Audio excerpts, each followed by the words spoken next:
तो सर काफी बच्चे उन्होंने ना इस वीक कैंपस जाना है, उन्होंने इसी उठाई हुई है।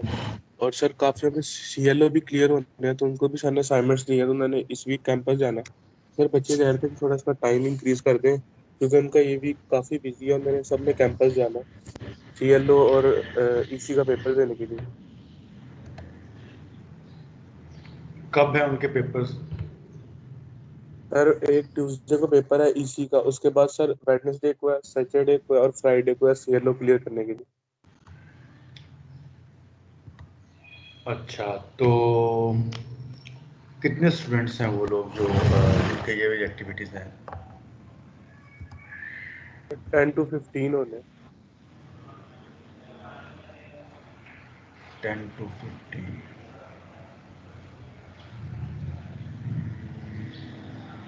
चलिए फिर एक काम करते हैं कि इसको हम जो है वो नेक्स्ट वीक मंडे तक पोस्टपोन कर देते हैं। आपके पास एक वीकेंड आ जाएगा साथ। तो थर्सडे हमारी डेडलाइन थी, let me check the dates.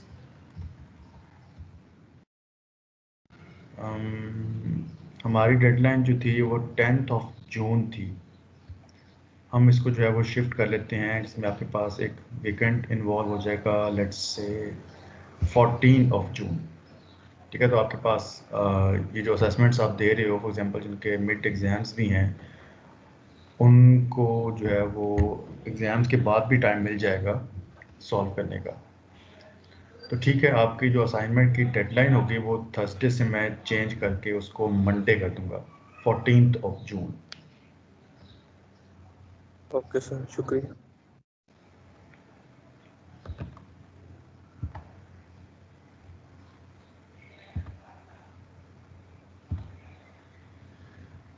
Okay, let's start with the lecture. हमने लास्ट टाइम जो सर है वो इस स्लाइड के ऊपर वाइंड अप किया था जी। सर आपने असाइनमेंट अभी तक क्रिएट नहीं की हुई ना? हाँ एक जी, हमें मैंने शो नहीं क्रिएट हो नहीं रही। किया है। मैंने उसका लिंक जो है वो सबमिशन के लिए क्रिएट नहीं किया है, but I have uploaded the required files. So अगर आप चाहते हैं तो you can start working. Uploading का लिंक मैं आज जनरेट कर दूंगा सेशन।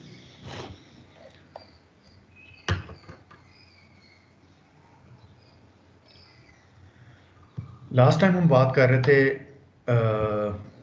पासवर्ड्स रिलेशन की, कि अगर हमने किसी सिग्नल की एनर्जी फाइंड करनी है in time domain, and then अगर उसको हमने इक्विवेलेंटली देखना है फ्रीक्वेंसी डोमेन के अंदर, तो दोनों सिग्नल्स में जो है वो फार्मूला का रिलेशनशिप क्या होगा।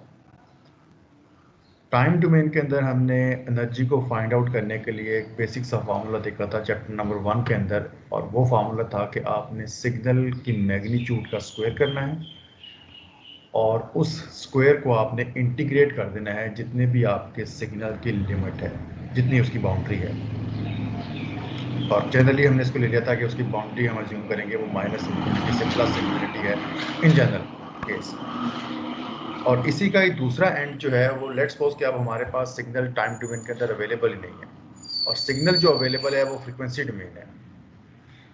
तो एक मेथड तो ये है कि पहले आप उस फ्रीक्वेंसी डोमेन का टाइम डोमेन फाइंड करो using inverse Fourier transform,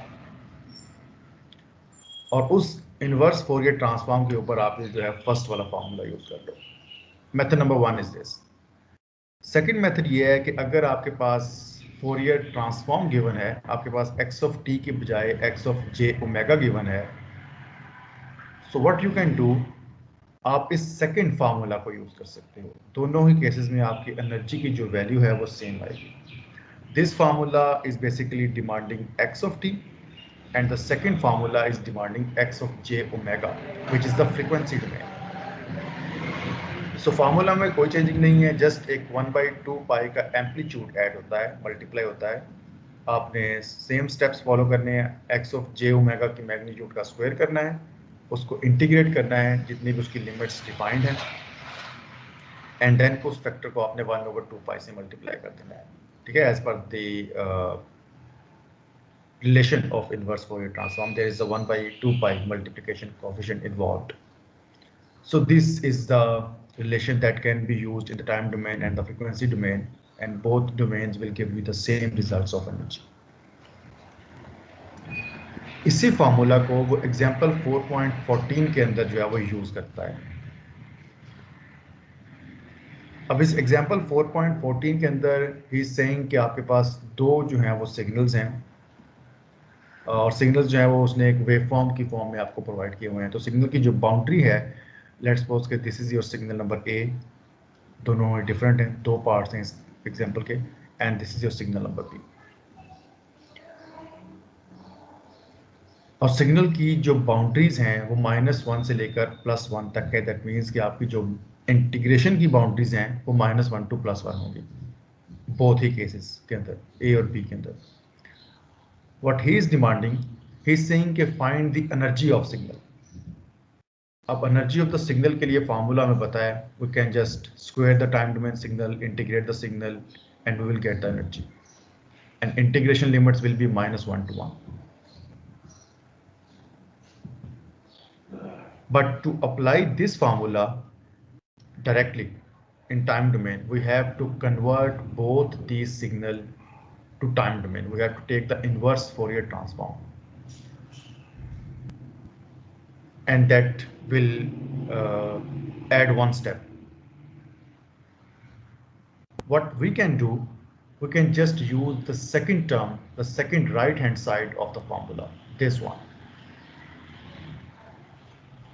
According to this second right hand side, we can just use the signal in the frequency domain as it is. अब इस सिग्नल के ऊपर आपकी जो लिमिट्स हैं वो -1 to +1 है। तो हमें क्या करना है, हमने अपनी इंटीग्रेशन की लिमिट्स को सेट करना है -1 to +1, और ऑब्वियसली उसके अंदर भी ब्रेकेज हो जाएगा। पहली आप लिमिट लोगे -1 to 0, एंड दूसरी लिमिट होगी 0 to 1। यस सर, ये बुक के ऊपर डिफरेंट सिग्नल है, ये आपने दोनों से मैंने डिस्कशन के साथ साथ ये ऑब्जर्व कर लिया कि मैंने एक ही सिग्नल दोनों में कॉपी कर दिया है।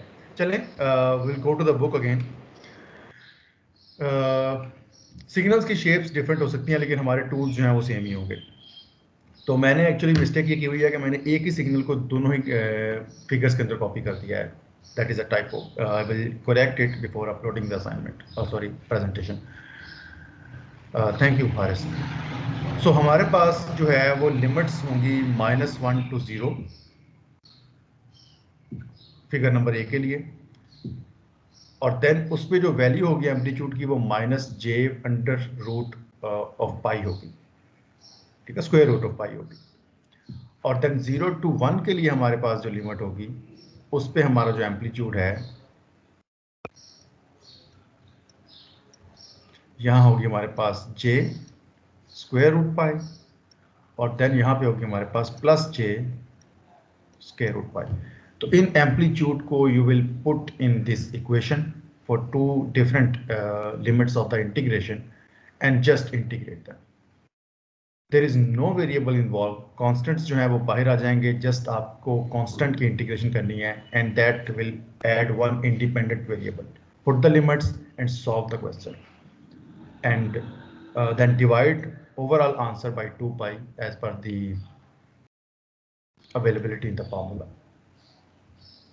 ठीक है, तो टास्क नंबर 1 आपका ये था, you have to find the energy.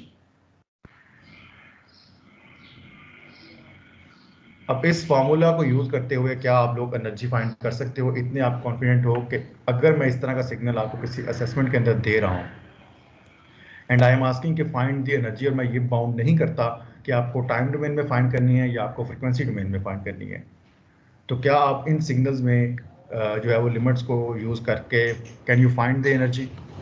Yes sir. किसी स्टूडेंट को इस प्रॉब्लम से रिलेटेड कोई क्वेश्चन हो, कोई एम्बिगिटी हो कि हम कैसे यूज कर रहे हैं इसको, या लिमिट्स को कैसे इनपुट कर रहे हैं, कौन सी साइट को कब यूज करना है, देन ही कैन आस्क। अरे लिमिट वाला एक दो बार रिपीट कर दो। ओके, लिमिट्स बेसिकली हमारे लिए सेम वही रूल्स हैं कि जहाँ पे भी आपके सिग्नल का बिहेवियर चेंज होगा आपकी इंटीग्रेशन की लिमिट्स चेंज हो जाएंगी। ठीक है, अगर हम चेक करें फिगर नंबर ए को, ऑब्वियसली दोनों ही सेम है। -1 से लेकर 0 तक हमारी जो इस फिगर की एम्पलीट्यूड है वो डिफरेंट है। ठीक है, तो हम उसको फिर एक सेपरेट केस ले लेंगे कि -1 to 0 तक एम्पलीट्यूड ये है। एंड ऑब्वियसली 0 से लेकर फिर पॉजिटिव 1 तक हमारा एम्पलीट्यूड डिफरेंट है, एक में नेगेटिव साइन के साथ आ रहा है, एक में पॉजिटिव साइन के साथ आ रहा है, तो इन दोनों को हम जो है वो सेपरेट लिमिट्स के अंदर डिफाइन कर लेंगे, ठीक है। -1 to 0 will be first integration and where the amplitude will be minus j under root of pi, and second limit will be 0 to 1, the amplitude will be plus j square root of pi. Both constants हैं तो इनको आप just directly integration के बाहर ले जाओ, और एक सिंपल 1 की इंटीग्रेशन अगर आप करते हो तो आपके पास वेरिएबल इंडिपेंडेंट वेरिएबल आ जाएगा, उस इंडिपेंडेंट वेरिएबल में लिमिट्स की वैल्यूज को पुट करो and you will get the answer, और obviously you will divide that overall answer by 2 pi.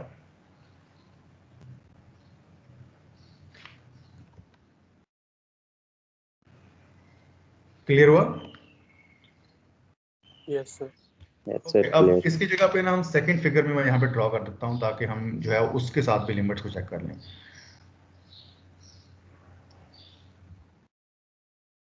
Limits हैं वो अगेन -1 से लेकर टोटल जो सिग्नल की बाउंड्री है वो +1 तक है, बट डिफरेंस इज कि वो -1 से स्टार्ट होता है और देन वो जाता है आपके पास एक स्पेसिफिक एम्पलीट्यूड के ऊपर, और उसके बाद वो -0.5 तक स्टॉप कर जाता है। उसके बाद -0.5 से विंडो जो है उसका एम्पलीट्यूड चेंज होता है और वो यहाँ से फिर +0.5 तक जाता है, एंड देन अगेन उसकी एम्पलीट्यूड में इंक्रीमेंट होती है और फिर से वो 1 तक जो है वो ट्रेवल करता है। तो जो मिडिल पॉइंट्स हैं these are -0.5 and this is +0.5, और देन जो एम्पलीट्यूड्स हैं I guess I am reading it correctly, let's suppose कि यहाँ पे पाई है और यहाँ पे π/2 है। Again, same technique, the signal is given in the frequency domain, the independent variable is omega. Step number 1, can you find the energy directly?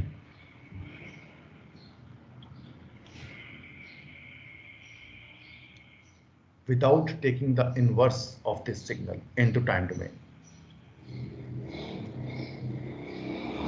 Yes, we can. But the problem is we have to find the boundaries first. कि signal की boundaries क्या है। Obviously signal जो है वो -1 से लेकर +1 तक जो है वो अपने एम्पलीट्यूड कैरी करता है, उसके बाद एम्पलीट्यूड 0 है, तो उनकी इंटीग्रेशन की लिमिट्स की हमें रिक्वायरमेंट नहीं है। तो यहाँ पे अगर मैंने इंटीग्रेशन को फर्दर जो है वो पार्ट्स के अंदर डिवाइड करना है तो अब इंटीग्रेशन की फर्दर लिमिट्स क्या होंगी। ऑब्वियसली ओवरऑल -1 to +1 है, लेकिन अगर इसको मैं इंटीग्रेट कर रहा हूँ इस सिग्नल को, तो फर्दर इसकी लिमिटेशंस जो है वो क्या होंगी, लिमिट्स आप कैसे ब्रेक करोगे। क्या ओवरऑल -1 से लेकर +1 तक आप एक ही लिमिट ले सकते हो? हाँ सर। ठीक है, because of the obvious reason, because -1 से लेकर +1 तक एक ही वैल्यू नहीं है, अब्रप्ट चेंज है, डिसकंटिन्यूटी है। सो पहली लिमिट कहां से कहां तक होगी सर? -1 से -0.5। एग्जैक्टली, बिकॉज -1 से लेकर -0.5 तक signal is basically showing one particular equation या वन कांस्टेंट, सिग्नल जो है वो चेंजिंग नहीं दे रहा। देन नेक्स्ट लिमिट होगी -0.5 से +0.5 तक। उसके बाद एक थर्ड लिमिट भी डिफाइन होगी, ऑब्वियसली यहाँ पे 3 लिमिट्स हो गए, और वो होगी 0.5 से लेकर 1 तक, +0.5 से +1 तक। तो 3 इंटीग्रेशन की लिमिट्स बन जाएंगी। ऑब्वियसली यहाँ पे भी आपके पास कोई वेरिएबल इन्वॉल्व नहीं होगा, जो भी कांस्टेंट है you have to square that constant, और उस कांस्टेंट को बाद में आपने इंटीग्रेशन से बाहर कर देना है, एंड देन 1 की इंटीग्रेशन करें, आपके पास एक इंडिपेंडेंट वेरिएबल आ जाएगा, और उस इंडिपेंडेंट वेरिएबल के अंदर कॉरस्पॉन्डिंग लिमिट्स को पुट कर लें। Basic integration of your previous mathematical courses, just उस इंटीग्रेशन को हम यूज कर रहे हैं in a practical way to find the energy of something. दूसरा जो टास्क ने दिया है वो कह रहा है कि फाइंड डी। डी मीन्स के find the derivative of the x of t. अब इसका भी 2 मेथड हैं। First method is to convert this frequency domain to the time domain. That means कि we have to take the inverse Fourier transform of both the signals. अब हम इसको ऐसे करते हैं कि that is your signal A and this is your signal B and this is nothing.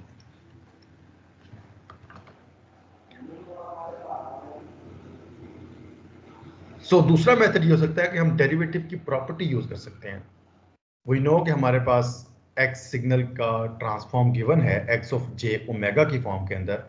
तो अगर हमारे पास x of j omega given है तो अगर टाइम डोमेन के अंदर मुझे उसके साथ एक डेरिवेटिव इन्वॉल्व करना पड़ता है तो फ्रीक्वेंसी डोमेन में क्या होगा. Let's check. j omega Yes. से मल्टीप्लाई. हम सारे की सारी लिस्ट चेक कर लेते हैं कि हमारे पास जो है वो क्या क्या ऑप्शंस अवेलेबल हैं. Exactly 4.34 is giving us the answer.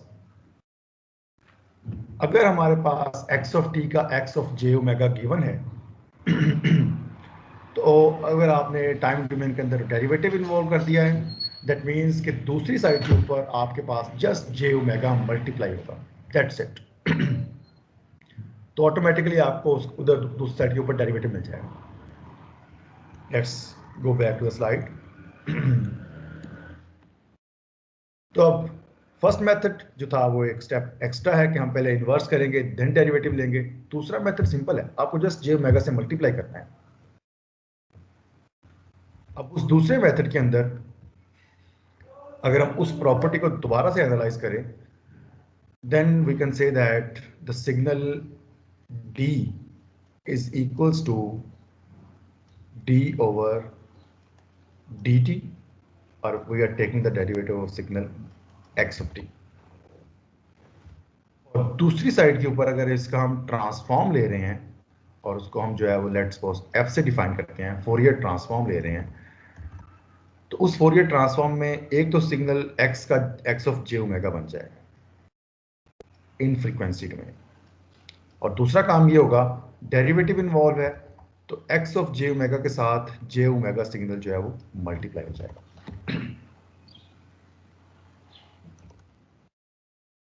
इसको हम किसी लेट्स सपोज के सिग्नल का नाम दे देते हैं and that is we called let's suppose y of omega.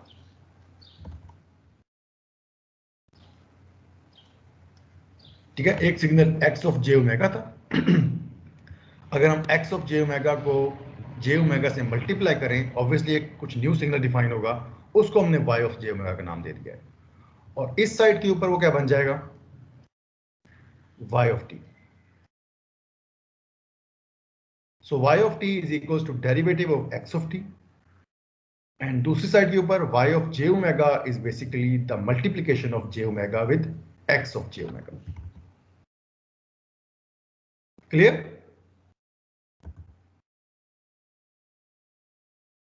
Yes sir. Yes. तो द थिंग इज अब हम क्या कर सकते हैं, हम जो है वो डायरेक्टली इसको अगर ऑब्वियसली हमसे अगर टाइम डोमेन डिमांड किया जा रहा है तो हम इसका इन्वर्स ले सकते हैं. अगर आपसे वो कोई चीज़ डिमांड नहीं कर रहे हैं जस्ट सेइंग कि वो कह रहा है कि इसको सॉल्व कर दो देन आप जो है वो आंसर इस डोमेन के अंदर प्रोवाइड कर सकते हो या इस डोमेन के अंदर प्रोवाइड कर सकते हो. That depends on you. But अगर आपको बाउंड किया जा रहा है कि find the derivative in time domain तो फिर आपको ये करना है कि इसका इन्वर्स फोरियर ट्रांसफॉर्म भी लेना है. ठीक है, अगर वो टाइम डोमेन में डिमांड कर रहा है आंसर को तो फिर आपको वापस टाइम डोमेन में ही आंसर देना है. डिफरेंट मेथड हो सकते हैं कि आपसे जो है वो डिमांड क्या किया जा रहा है असेसमेंट के अंदर या किसी भी एप्लीकेशन के अंदर. तो इन्वर्स फोरियर ट्रांसफॉर्म का फार्मूला हमें पता है. आपको जस्ट ये करना है कि y ऑफ j ओमेगा जो है उसको आपने इंटीग्रेट कर देना है जितनी भी इसकी ऑब्वियसली लिमिट्स हैं. मैं जनरल लिमिट्स लिख रहा हूँ minus infinity to infinity and we will divide it by 2 pi. This will give you directly your y of t.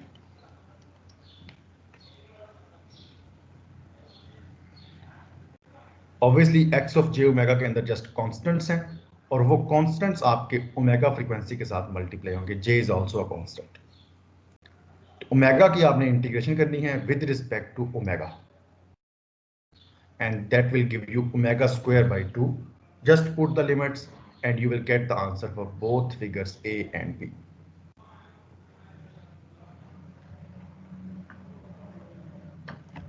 ठीक है, तो हम y of j ओमेगा की जगह पे पुट कर सकते हैं. Okay, let me just y of j omega could be written as j omega, directly उसकी वैल्यू लिख रहे हैं, and this factor is multiplying by x of j omega. So x of j omega के accordingly आपने limits को again integration की break कर देना है. फिगर ए के अंदर that will be -1 to 0 and then 0 to 1, and figure B के अंदर -1 to -0.5 and second will be -0.5 to +0.5 and third will be +0.5 to +1. तो लिमिट्स को ब्रेक करो, put the amplitudes, solve the integration, you will get the derivative of x, which is y in our case.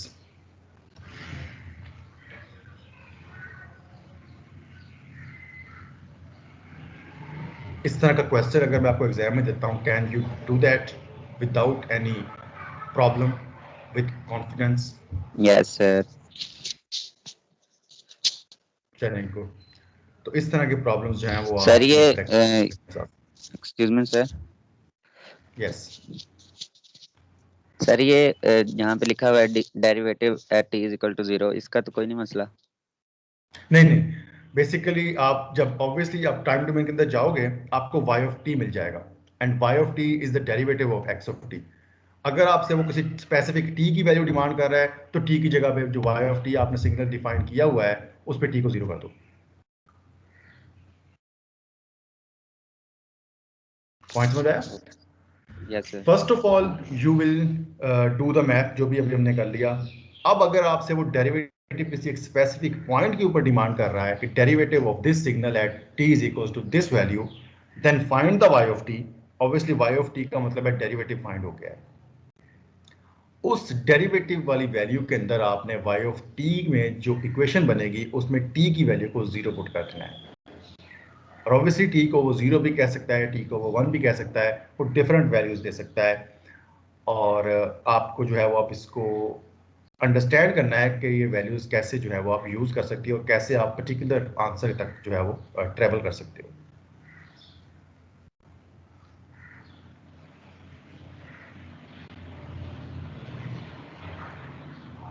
अब next जो example है उसको करने से पहले हमने चैप्टर नंबर 2 के अंदर कॉन्वोल्यूशन पढ़ी थी. अब कॉन्वोल्यूशन को हम टाइम डोमेन के अंदर डिस्कस कर रहे थे कि अगर हमने दो सिग्नल्स जो हैं जिसमें एक सिग्नल इनपुट सिग्नल होगा, एक सिग्नल हमारा सिस्टम का रिस्पांस है, इम्पल्स है, उसकी इम्पल्स रिस्पांस है. उस इम्पल्स रिस्पांस को हमने x से डिफाइन किया था, इनपुट को हमने x सिग्नल से डिफाइन किया था. अगर उन दोनों सिग्नल्स को आपने आउटपुट की फॉर्म में फाइंड करना है तो आपको कन्वोल्यूशन प्रोसेसिंग करनी पड़ती थी. लेकिन अगर हम इन दोनों सिग्नल्स के ट्रांसफॉर्म कर दें, दैट मीन्स हमारे पास एक y होगा, उसका हम y of j ओमेगा बना देंगे. h होगा, उसका हम h of j ओमेगा बना देंगे. एक सिग्नल x होगा, उसका हम x of j ओमेगा बना देंगे. तो अगर आपके पास इस तरह के टूल्स अवेलेबल हैं कि you can transform the signals, तो अब आपकी कन्वोल्यूशन भी सिंपल हो जाएगी. अब आपको जो है वो उसको रिवर्स करके उसमें से जो है वो पास करवाने की जरूरत नहीं है. Just multiply the signals, just multiply x signal with x signal in the frequency domain, और जो y सिग्नल बनेगा वो डायरेक्टली आपके y of t का ट्रांसफॉर्म होगा. So if needed take the inverse transform of y. Depends कि आपको जो है वो कौन सा टूल ज़्यादा सूटेबल लगता है. सो कन्वोल्यूशन की प्रॉपर्टी ये है कि अगर टाइम डोमेन के अंदर सिग्नल कन्वॉल्व हो रहे हैं तो फ्रीक्वेंसी डोमेन के अंदर सिग्नल मल्टीप्लाई होंगे. No need to convolve them in the frequency domain. So अगर आपको लग रहा है कि दो सिग्नल्स की कन्वोल्यूशन कॉम्प्लेक्स होती जा रही है, उनके ट्रांसफॉर्म ले लो. ट्रांसफॉर्म लेने के बाद दोनों को जस्ट मल्टीप्लाई करो, मल्टीप्लाई करने के बाद वापस इनवर्स ट्रांसफॉर्म ले लो. तो आपको जो है वो टेकिंग लिमिट्स लेने के बाद, उसको रिवर्स करने के बाद, फ्लिप करने के बाद पास करवाने की जरूरत नहीं है. तो सारे के सारे स्टेप्स जो हैं आपके सेव हो जाएंगे. सो डिपेंड्स ऑन यू कि which tool you will prefer.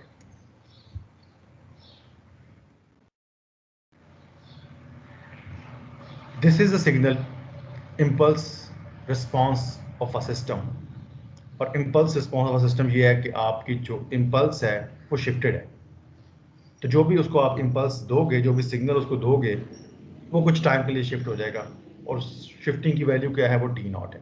और टी नॉट पॉजिटिव होगा तो वो फॉर एग्जांपल एक साइड पे शिफ्ट हो रहा होगा, अगर टी नॉट की वैल्यू नेगेटिव होगी तो वो दूसरी साइड के ऊपर शिफ्ट हो रहा होगा। डिपेंड्स, हम इसको जनरली ले रहे हैं कि वो टी नॉट है। क्वेश्चन अब ये है कि हमें फाइंड करना है सिस्टम के अंदर जो एक्स ऑफ टी बनेगा या वाई ऑफ टी बनेगा वो क्या बनेगा। ऑब्वियसली हमें इस एग्जांपल को हम काफ़ी बार कर चुके हैं, तो हमें पता है कि वाई ऑफ टी के अंदर भी शिफ्टिंग हो जाएगी।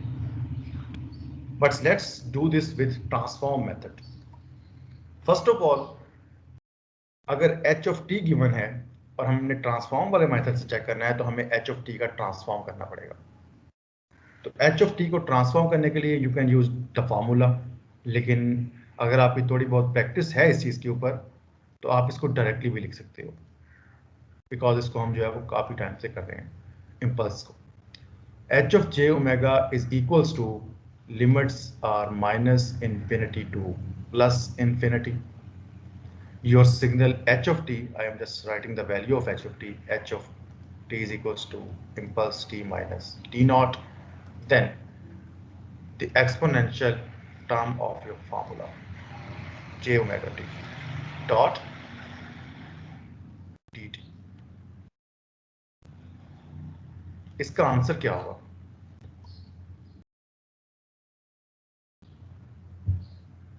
What will be the value of h of j omega? Sir e की power minus j omega t। Exponential of minus j omega t or exponential of minus j omega t naught?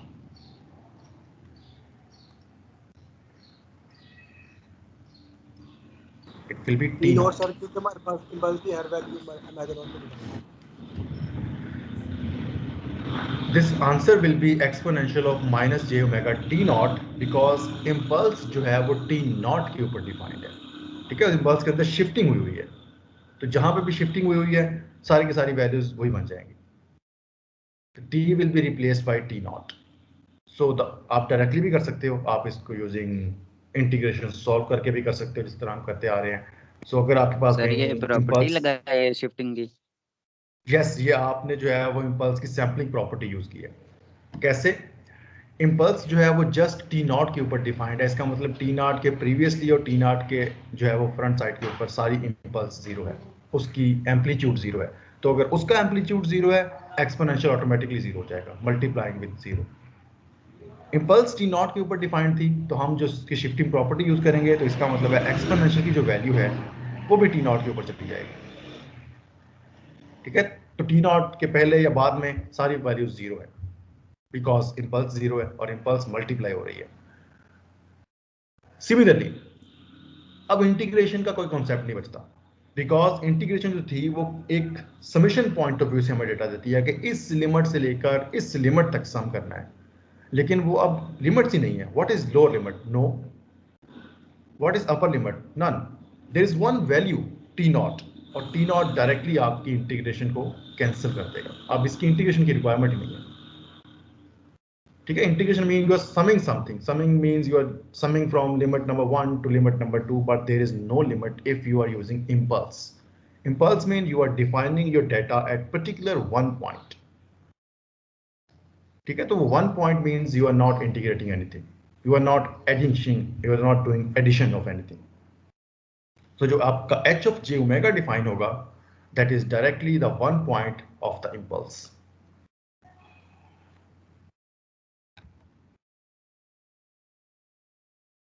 And obviously now we want to find the y, the output of the system, and that is in frequency domain can be written as y is equals to x जो भी input you are providing, x of j omega dot your impulse response in omega domain, frequency domain. Just multiply the things. So हमें पता है कि अगर इस तरह हम करते हैं, so the x of j omega will be somewhat multiplying with exponential of minus j omega t naught, where t naught obviously a constant, not independent variable. Independent variable is omega. So अगर मैं x of j omega को exponential of minus j omega t के साथ multiply करूं, what will be the answer? We can use the shifting property. अब वो properties आपके mind में होनी चाहिए, अदरवाइज आप इस सारे मैथ को वापस कर रहे होंगे.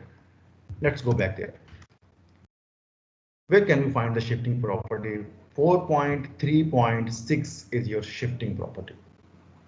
If x of t is multiplying with some exponential signal in time domain, तो frequency domain के अंदर आपको उसकी shifting करनी पड़ेगी ओमेगा माइनस ओमेगा नॉट से. या अगर आपके पास जो है वो frequency domain के अंदर exponential multiply हो रहा है, तो time domain के अंदर उसकी shifting करनी पड़ेगी. अब साइन चेक कर लो, x ऑफ j ओमेगा है हमारे पास, उसके साथ exponential of minus j omega something multiply हो रहा है, तो माइनस साइन अगर इधर एक्सपोनेंशियल के साथ है तो इधर भी माइनस साइन आ जाएगा. 4.3.2 directly you can use if you know this property, otherwise you have to do the all math. अगर एक्सपोनेंशियल मल्टीप्लाई हो रहा है फ्रीक्वेंसी डोमेन के अंदर, तो टाइम डोमेन के अंदर आपको उसी फैक्टर से t के अंदर शिफ्टिंग कर देनी है. तो लेट्स चेक.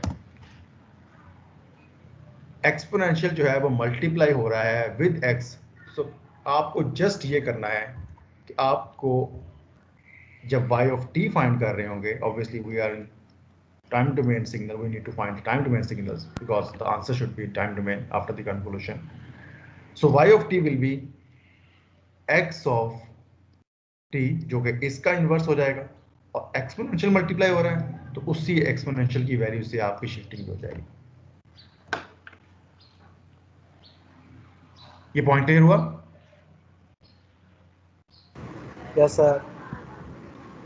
ठीक है, तो जितने सिस्टम ने इंपल्स को शिफ्ट किया था, उतने ही सिस्टम के बाद इनकी इनपुट भी शिफ्ट हो जाएगी. तो जो भी इनपुट आप देते जाओगे वो उसी वैल्यू से शिफ्ट करती जाएगी, और हमने जो है उसको चेक भी कर लिया यूजिंग फ्रीक्वेंसी डोमेन एनालिसिस. ठीक है, तो इस तरह जो है वो आप कैलकुलेशंस को इजी कर सकते हो अगर आपके पास दो टूल्स अवेलेबल हैं. You know how to convert into the transform, Fourier transform, and you know the particular property जो कि यहाँ यूज होनी है. अगर दो चीज़ें आपके पास प्रोवाइडेड हैं and you know them very well, you can do directly the answer. और मुझे आपके स्टेप्स चेक नहीं करने अगर आपको जो है वो डायरेक्टली आंसर पता है. अगर आपको पता है कि you can use this property, obviously you will write I am using this property and then I am writing the answer. So no need to do all the integration and all the limits. No need to do that. You have already done that in your some mathematical course. I'm not judging you in that again. What I need here, I just want this y of t. You can directly write using shifting property, using inverse transform, or using Fourier transform, or you can do the convolution and then give me the answer. That depends on you. Next example is 4.16. Same tool, same properties that we have discussed in the last lectures provided in the table. He's saying the find y of t, which is the derivative of x of t. We have also done an example, I think 4.14. Obviously, for the derivative property, you will just multiply j omega factor with x of j omega. Just multiply in the frequency domain by j omega. So the y of t will be j omega, sorry, y of j omega will be j omega multiplying by x of j omega. And we know कि y of t जो है वो आपकी दो चीज़ों की multiplication होती है, x of j omega और h of j omega. तो x of j omega हमारे पास ये इस वेरिएबल के अंदर गिवन है, और जो साथ मल्टीप्लाई हो रहा होगा ऑब्वियसली फिर वो h of j omega होगा. ठीक है, तो y of t के इस सिस्टम के अंदर जो सिस्टम आपको डेरिवेट करके दे देगा, उसके अंदर जो आपका जो फ्रीक्वेंसी रिस्पांस है वो h of j omega से डिफाइन होगा, और उसको हम जो वैल्यू देंगे वो j omega होगी. कुछ चीज़ें जो है आपको माइंड में रखनी है. Number 1 was H of T. H of T को हमने नाम दिया था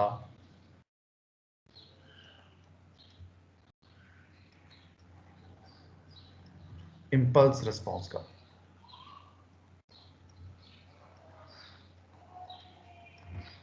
ठीक है, and if you are taking the transform of this signal, this will be h of j omega, और इसको अब हम नाम देंगे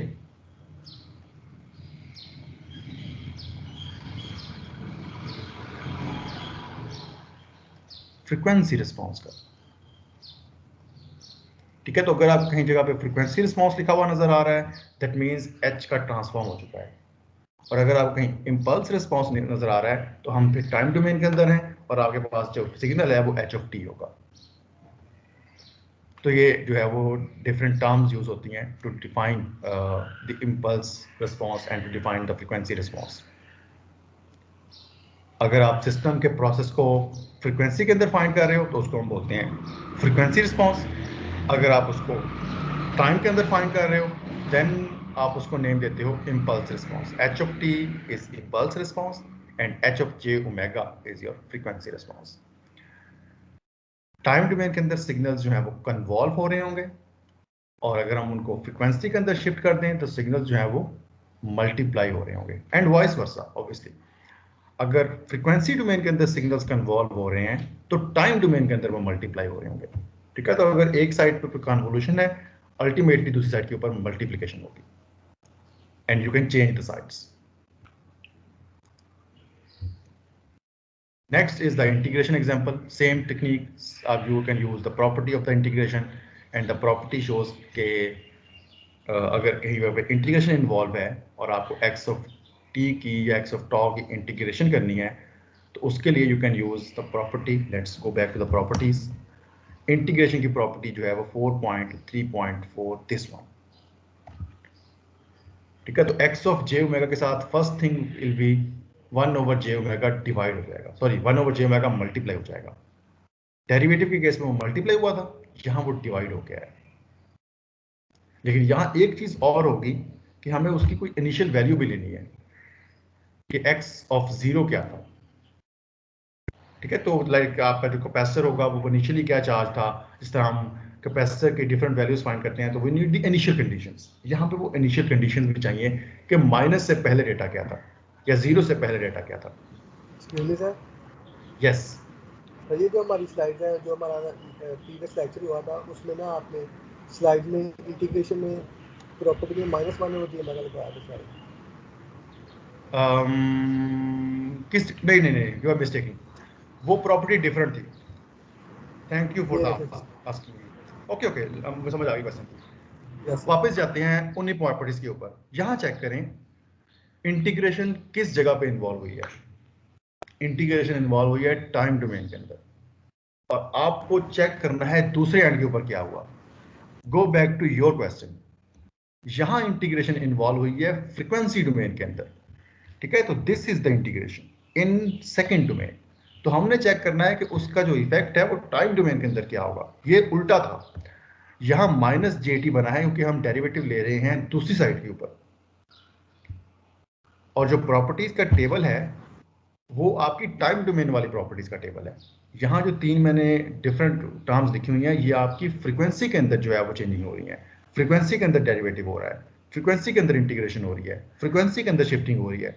तो हम चेक कर रहे हैं उसका इफेक्ट टाइम डोमेन के अंदर क्या होगा। तो ऑब्वियसली अगर दूसरी साइड के ऊपर इंटीग्रेशन हो रही है तो यहाँ पे आपको फिर इक्वेशन के अंदर कुछ इस तरह करना पड़ेगा। पॉइंट क्लियर हुआ? Yes sir clear. ये मिस्टेक नहीं करनी है आपने। ठीक है, ये चीज़ें आपने जो है वो डिस्टिंग्विश करके ही रखनी है। वो टेबल जो है वो टाइम डोमेन की प्रोसेसिंग के लिए है, और टाइम डोमेन की प्रोसेसिंग के बाद एफ डोमेन में क्या बनता है। ये जो है ये आपकी फ्रीक्वेंसी डोमेन के अंदर प्रोसेसिंग हो रही है, और उसका हम चेक कर रहे हैं कि टाइम डोमेन के अंदर क्या बनता है। तो इसी चीज़ को ही उसने फिर इस एग्जाम्पल के अंदर यूज़ किया है। चेक करें कि उसने टाइम डोमेन के अंदर मैनिपुलेशन की है। तो हमने चेक करना है कि टाइम डोमेन में इंटीग्रेशन फ्रीक्वेंसी डोमेन में क्या करती है। ठीक हो गया। तो ऑब्वियसली फ्रीक्वेंसी डोमेन के अंदर 1 over j ओमेगा मल्टीप्लाई होगा, उसको हमने कह दिया कि वो h of j ओमेगा होगा जो मल्टीप्लाई हो रहा है। और सिमिलरली जो भी इनिशियल वैल्यूज थी उसको भी हमने एच ऑफ जे ओमेगा का नाम दे दिया। तो अब जो ओवरऑल सिग्नल बनेगा वो कुछ ये होगा, 1/j omega x of j omega से मल्टीप्लाई हो जाएगा। पाई ऑफ इम्पल्स जो है ये अपनी प्रीवियस वैल्यू जो है वो आपकी एक्स ऑफ जे ओमेगा से मल्टीप्लाई हो जाएगी, और x of j omega obviously zero होगा क्योंकि हमने इनिशियल वैल्यू फाइंड कर ली है कि कैपेसिटर पे क्या चार्ज था, इंडक्टर के ऊपर क्या एनर्जी थी, something like that. So this is your final equation. अब इसके अंदर h क्या होगा, 1/j ओमेगा होगा, वो मल्टीप्लाई हो रहा है तो उसको हमने सेपरेट लिख दिया, h of j omega is 1/j omega, and then x of 0 तो हमारा सिग्नल है, और जो फैक्टर मल्टीप्लाई हो रहा है that is pi of impulse, तो पाई ऑफ इम्पल्स को हमने सेपरेट लिख दिया। गेटिंग? तो इस तरह आप इन प्रॉपर्टीज को डायरेक्टली यूज कर सकते हो। And the second method is you have to take the integration, you have to do all the convolution thing, and then you can find the answer. But if you know the properties कि वो correctly कौन सी property कहाँ use होनी है, you can directly solve things with one step. और जो भी chapter number 2 के अंदर हमने कॉन्वोल्यूशन के सिग्नल्स देखे थे, अगर आप उन सिग्नल्स को किस तरह से ट्रांसफॉर्म कर दो तो आप उन सिग्नल्स को जस्ट मल्टीप्लाई करोगे। No need to do all the complex reversal and shifting, this and that. Another example, हमारे पास टाइम कितना है, हो सकती है ओके इसमें ऑब्वियसली हमसे कन्वोल्यूशन डिमांड की जा रही है, h ऑफ t गिवन है, x ऑफ t गिवन है, और ऑब्वियसली इन टाइम डोमेन गिवन है। तो एट द एंड हमसे आंसर भी वो टाइम डोमेन के अंदर ही करेगा क्योंकि उसने सिग्नल टाइम डोमेन में दिए हुए हैं। अगेन वो मेथड आप यूज कर सकते हो कि फर्स्ट जो है वो इसको आप या तो डायरेक्टली आप कन्वोल्यूशन यूज कर लो इन सिग्नल्स के साथ, या आप जो है इनके फर्स्ट ट्रांसफॉर्म ले लो और देन आप जो है मल्टीप्लाई करके इन्वर्स कर दो।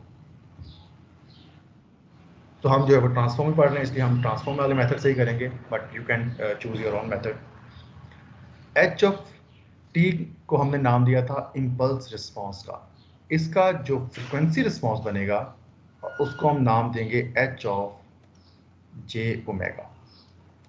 उसकी वैल्यू क्या होगी, you can use directly because example 4.1 जो थी वो एक्सपोनेंशियल एग्जाम्पल थी और उसके अंदर हमने फाइंड किया था कि ट्रांसफॉर्म क्या आता है एक्सपोनेंशियल का। You can see that example and use directly the result. Answer was like this, 1/a plus j omega. And similarly इसके साथ भी वही कुछ ही है, x के साथ जस्ट a जो है वो b से रिप्लेस हुआ है, तो x will be 1/b plus j omega. These two are the transforms of your required signals. यहाँ बताओ क्वेश्चन है तो एग्जाम्पल 4.1 का रिजल्ट मैंने डायरेक्टली यूज किया है, you can solve that example if you want, and let's check example 4.1 क्या थी। चाहता हूँ कोई चीज़ हमारी मिस ना हो, ये मैंने सॉल्व ही नहीं की थी तो आपको इससे बुक कंसल्ट करनी पड़ेगी। मैंने इसको एक्चुअली व्हाइट बोर्ड के ऊपर सॉल्व किया था, वो रेज हो चुका है। Exponential of minus alpha T का जो आंसर था वो 1/a plus j ओमेगा था, ठीक है। तो उसी को ही हमने जो है वो डायरेक्टली अब यूज़ कर लिया है बिकॉज हम उस स्टेप्स को बार बार रिपीट नहीं करेंगे। सिमिलरली सेकंड x के अंदर भी सब कुछ वही है, just a constant b constant से रिप्लेस हो गया है, तो उसकी जगह पे मैंने a को b से रिप्लेस कर दिया है। How will you find the y?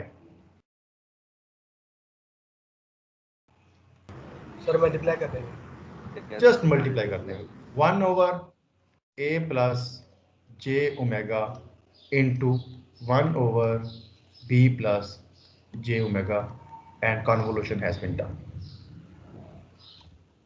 Simple. लेकिन ऑब्वियसली हमें जो है वो अब आंसर वापस प्रोवाइड करना है टाइम डोमेन के अंदर, तो हमें इनवर्स ट्रांसफॉर्म भी करना है। तो इसको हम लिख सकते हैं इक्वल टू के साइन के साथ 1/a plus j omega into b plus j omega, मैंने डिनोमिनेटर्स को मल्टीप्लाई कर दिया। यहाँ तक कोई क्वेश्चन तो नहीं है किसी का? No sir. No sir. अब हमारे पास डिनोमिनेटर के अंदर दो डिफरेंट वैल्यूज जो हैं वो मल्टीप्लाई हो रही हैं और हमें इन वैल्यूज को सेपरेट करना है। सेपरेट का मतलब है हमें इनको इस फॉर्म का लिखना है, like a over a plus j omega, where a is a variable, is a constant, we can find it, plus some constant, another constant b with b plus j omega, the partial fraction। ठीक है, तो addition में हम जो है वो integration को ज़्यादा प्रेफर करते हैं बजाय इसके कि हम मल्टीप्लिकेशन में इंटीग्रेशन को परफॉर्म करें। तो हमने एडिशन के फॉर्म में सिग्नल्स लिखने हैं, पहला signal, then second signal, then third signal, plus plus plus. तो you can use partial fraction, first a divided by the first denominator, first factor, second b divided by the second denominator factor। And you can use the finds, you can use the techniques you have already discussed in, I think, FSC courses to find the values of a and b. Or second method is you can equate equation number 1 with equation number 2. This is your equation number 1 and this is your equation number 2. तो इनकी right hand sides को equal कर दो। This will be 1 over a plus j omega into b plus j omega, and this thing should be equals to a over a plus j omega plus b over b plus j omega। इस तरह की दो equations आपके पास जो है वो बन जाएंगी। इस पूरी चीज को अगर आप मल्टीप्लाई कर दो इस डिनोमिनेटर वाले फैक्टर से दोनों साइड्स के ऊपर, इधर भी मल्टीप्लाई कर दो a plus j omega into b plus j omega, और इस साइड के ऊपर भी मल्टीप्लाई कर दो। And obviously you can solve these equations. I'm not going to the math. You can find the values of a and b. Just put the values of a and b and you can take the inverse transform. So मैं उस detail में नहीं जा रहा कि आप कैसे multiply करते हो, कैंसिलेशन कैसे होती है, और देन आप a की वैल्यू कैसे फाइंड करते हो, फिर आप b की वैल्यू कैसे फाइंड करते हो। You can check your previous math. So after the overall analysis, I'm going to write the directly answers. Your a is equals to, after the calculations, 1 over b minus a, and your b is equals to minus 1 over b minus a. अब a की जगह पे आप a की value put कर दो, b की जगह पे आप b की वैल्यू पुट कर दो। तो इक्वेशन नंबर 2 जो है वो कुछ इस फॉर्म में लिखी जा सकती है।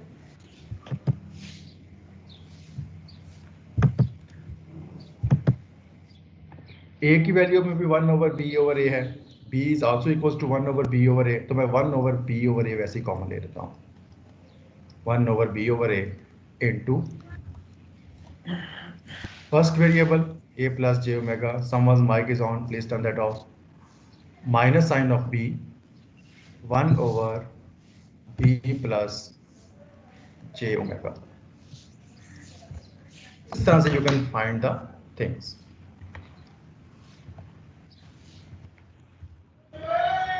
अब इसका हमने करना है Fourier transform find. 1 over b over a तो हमारा एज इट इज आ जाएगा, तो यहां हम कर रहे हैं फोरियर ट्रांसफॉर्म का इनवर्स। अब एक मेथड ये है कि आप इसको यूजिंग फार्मूला सॉल्व करो, दूसरा मेथड ये है कि अगर आपके पास प्रैक्टिस है you can directly write the answer 1 over b as it is, b over my b minus a, 1 over a plus j omega का इनवर्स क्या होगा?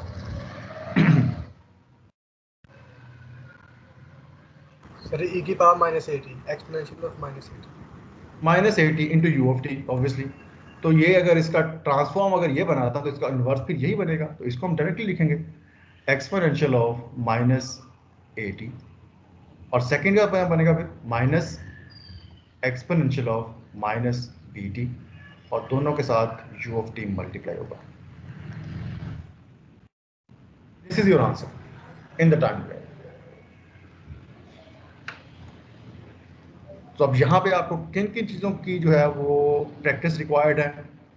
नंबर 1, आपको कुछ ट्रांसफॉर्म्स जो हैं वो जो प्रीवियसली हमने किए हुए थे सिंपल जो आपको लगता है कि वापस रीयूज हो सकती हैं, वो 1-2 लाइन में उनका जो है वो आंसर आ जाता है, वो डायरेक्टली पता होने चाहिए। Like exponential is equals to 1/j omega, 1/1 a plus j omega, and similarly 1/a plus j omega is the other domain is equals to exponential minus j at। तो इस तरह की चीजें आपको बतानी चाहिए। सेकेंडली, कन्वोल्यूशन की प्रॉपर्टी आपको बताना चाहिए कि अगर हम फ्रीक्वेंसी डोमेन के अंदर शिफ्ट कर रहे हैं, convolution is equals to multiplication. Done. Third thing, you need to revise the partial fraction tools. Okay, what are the tools? How can we just convert the multiplication of denominator into the addition factors, a plus b plus c, something like that. इनको revise करने की जरूरत है। और obviously इसके बाद आपके पास जो है वो टाइम डोमेन के अंदर आंसर इजीली अवेलेबल हो जाएगा। तो अगर हम इस पूरे स्टेप्स को करते टाइम डोमेन के अंदर यूजिंग कन्वोल्यूशन, तो हम वहाँ पे लिमिटिंग फैक्टर्स दे रहे होते हैं कि टी की इस लिमिट के लिए क्या होगा, टी की उस लिमिट के लिए क्या होगा, and that is hectic and the chances, the probability of error is greater in directly solving in time domain as compared to the frequency domain.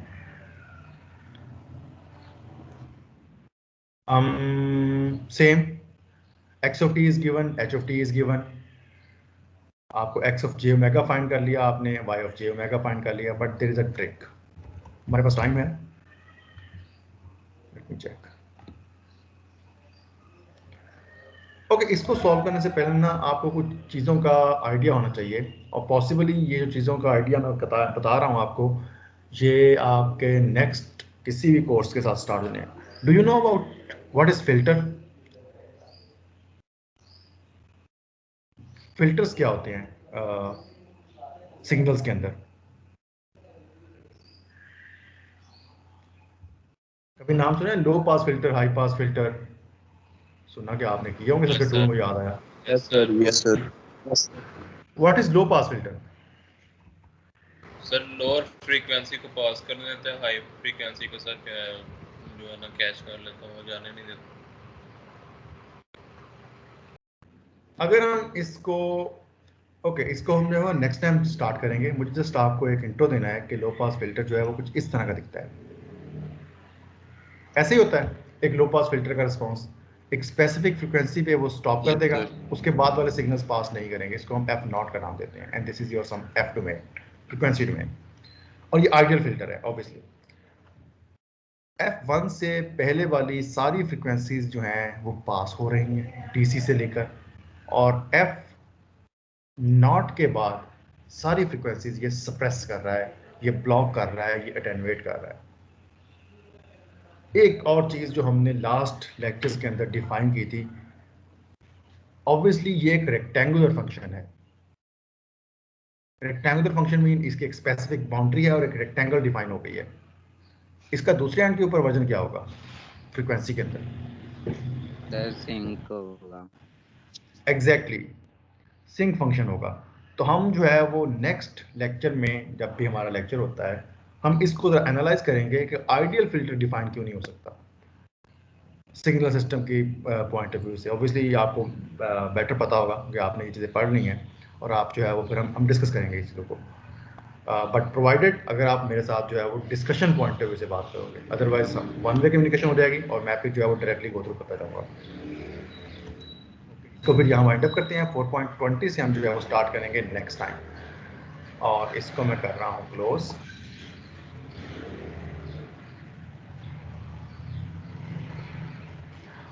Assignment की जो सबमिशन का लिंक है I will generate after the meeting, and the deadline is that we have discussed already is 14th of June.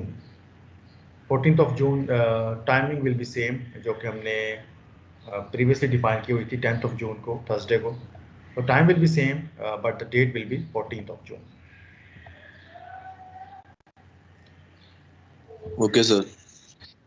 Okay, let me stop the recording then.